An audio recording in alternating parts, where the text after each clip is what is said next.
This is the January 25th reading from the One Year Bible, the New Living Translation. We're going to start out in Genesis chapter 50, verse 1, and go through Exodus chapter 2, verse 10. And then we'll go to Matthew chapter 16, verse 13 through 17, verse 9. And then Psalm 21, 1 through 13. And then Proverbs 5, 1 through 6. So Genesis 50, verse 1. Jacob has just passed away, and he has just blessed all of his sons. And they promised to take him and bury him back in Canaan. So Joseph threw himself on his father and wept over him and kissed him. Then Joseph told the physicians who served him to embalm his father's body. So Jacob was embalmed. The embalming process took the usual 40 days, and the Egyptians mourned his death for 70 days. When the period of mourning was over, Joseph approached Pharaoh's advisors and said, "Please do me this favor and speak to Pharaoh on my behalf. Tell him that my father made me swear an oath. He said to me, 'Listen, I am about to die. Take my body back to the land of Canaan and bury me in the tomb I prepared for myself. So please allow me to go and bury my father. After his burial, I will return without delay.'" Pharaoh agreed to Joseph's request. "Go and bury your father as he made you promise," he said. So Joseph went up to bury his father. He was accompanied by all of Pharaoh's officials, all the senior members of Pharaoh's household, and all the senior officers of Egypt. Joseph also took his entire household and his brothers and their households, but they left their little children and flocks and herds in the land of Goshen. A great number of chariots and charioteers accompanied Joseph. When they arrived at the threshing floor of Atad near the Jordan River, they held a very great and solemn memorial service with a 7-day period of mourning for Joseph's father. The local residents, the Canaanites, watched the mourning at the threshing floor of Atad. Then they renamed that place, which is near the Jordan, Abel Mizraim, for they said, "This is a place of deep mourning for those Egyptians." So Jacob's sons did as he had commanded them. They carried his body to the land of Canaan and buried him in the cave in the field of Machpelah near Mamre. This is the cave that Abraham had bought as a permanent burial site from Ephron the Hittite. After burying Jacob, Joseph returned to Egypt with his brothers and all who had accompanied him to his father's burial. But now that their father was dead, Joseph's brothers became fearful. "Now Joseph will show his anger and pay us back for all the wrong we did to him," they said. So they sent this message to Joseph. "Before your father died, he instructed us to say to you, 'Please forgive your brothers for the great wrong they did to you, for their sin in treating you so cruelly. So we, the servants of the God of your father, beg you to forgive our sin.'" When Joseph received the message, he broke down and wept. Then his brothers came and threw themselves down before Joseph. "Look, we are your slaves," they said. But Joseph replied, "Don't be afraid of me. Am I God that I can punish you? You intended to harm me, but God intended it all for good. He brought me to this position so I could save the lives of many people. No, don't be afraid. I will continue to take care of you and your children." So he reassured them by speaking kindly to them. So Joseph and his brothers and their families continued to live in Egypt. Joseph lived to the age of 110. He lived to see 3 generations of descendants of his son Ephraim, and he lived to see the birth of the children of Manasseh's son Machir, whom he claimed as his own. "Soon I will die," Joseph told his brothers, "but God will surely come to help you and lead you out of this land of Egypt. He will bring you back to the land he solemnly promised to give to Abraham, to Isaac, and to Jacob." Then Joseph made the sons of Israel swear an oath, and he said, "When God comes to help you and lead you back, you must take my bones with you." The Egyptians embalmed him, and his body was placed in a coffin in Egypt. So this is Exodus chapter 1, verse 1. These are the names of the sons of Israel, that is Jacob, who moved to Egypt with their father, each with his family: Reuben, Simeon, Levi, Judah, Issachar, Zebulun, Benjamin, Dan, Naphtali, Gad, and Asher. In all, Jacob had 70 descendants in Egypt, including Joseph, who was already there. In time, Joseph and all his brothers died, ending that entire generation. But their descendants, the Israelites, had many children and grandchildren. In fact, they multiplied so greatly that they became extremely powerful and filled the land.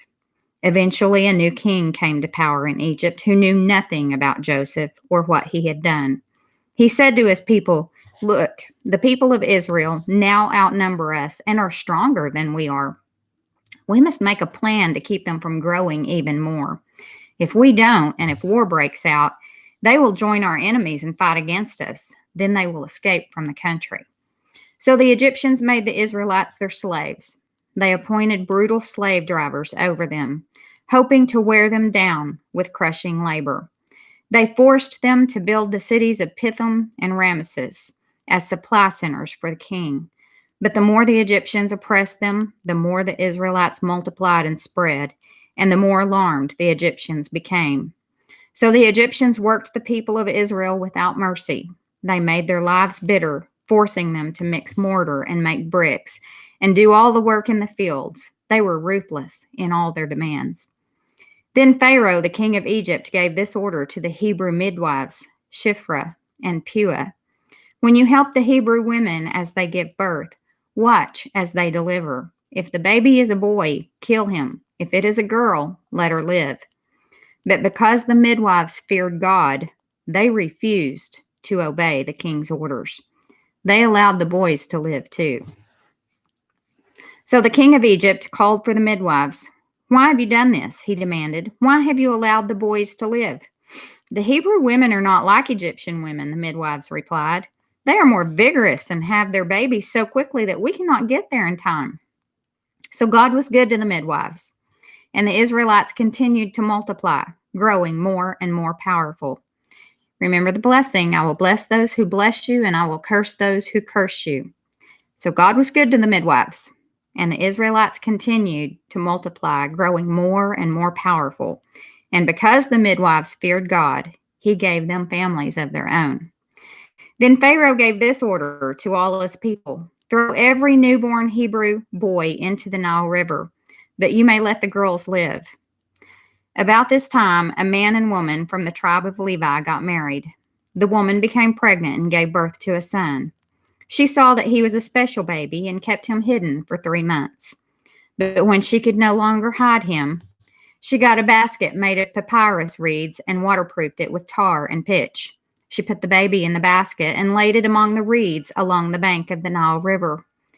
The baby's sister then stood at a distance, watching to see what would happen to him. Soon Pharaoh's daughter came down to bathe in the river, and her attendants walked along the riverbank. When the princess saw the basket among the reeds, she sent her maid to get it for her.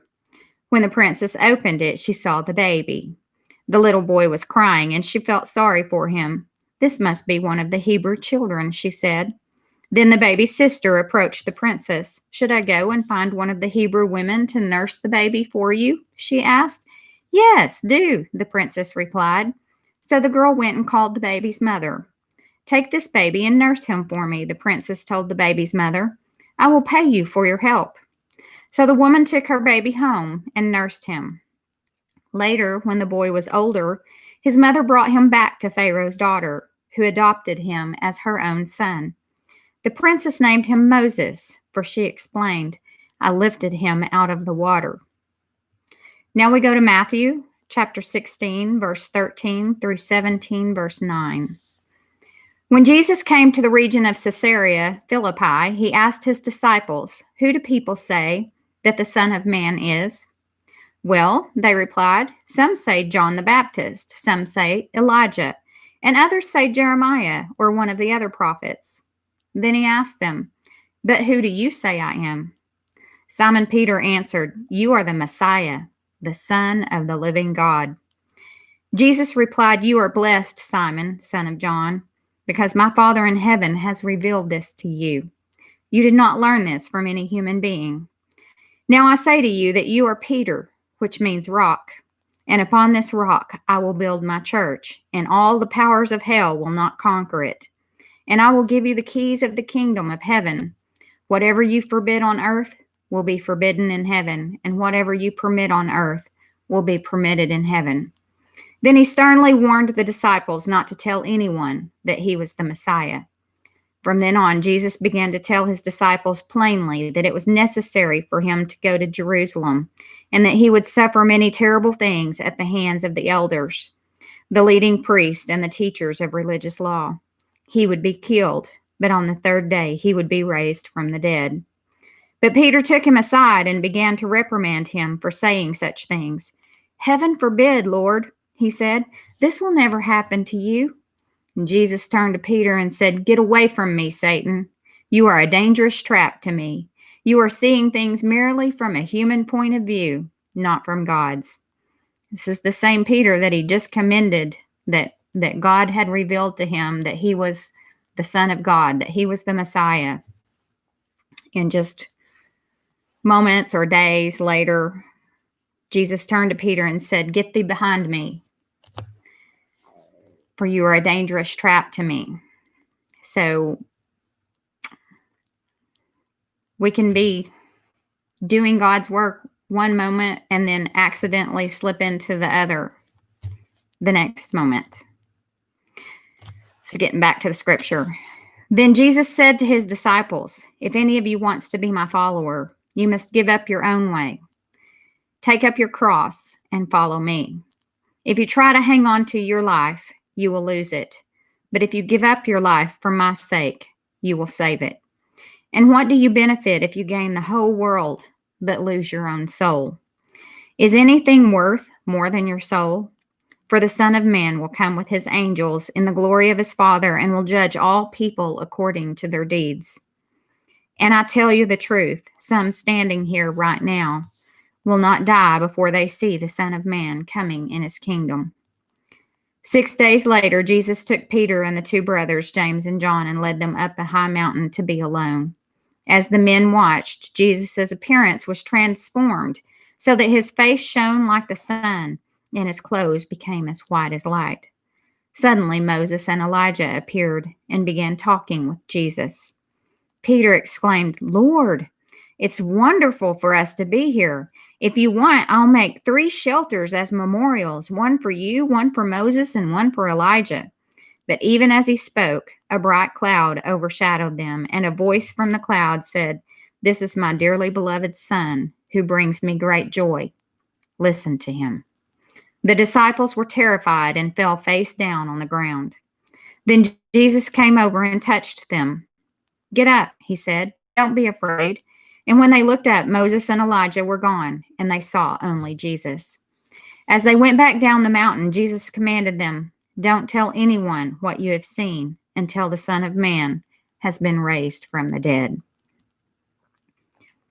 Psalm 21, verses 1 through 13, for the choir director, a psalm of David. How the king rejoices in your strength, O Lord. He shouts with joy because you give him victory. For you have given him his heart's desire. You have withheld nothing he requested. You welcomed him back with success and prosperity. You placed a crown of finest gold on his head. He asked you to preserve his life, and you granted his request. The days of his life stretch on forever. Your victory brings him great honor, and you have clothed him with splendor and majesty.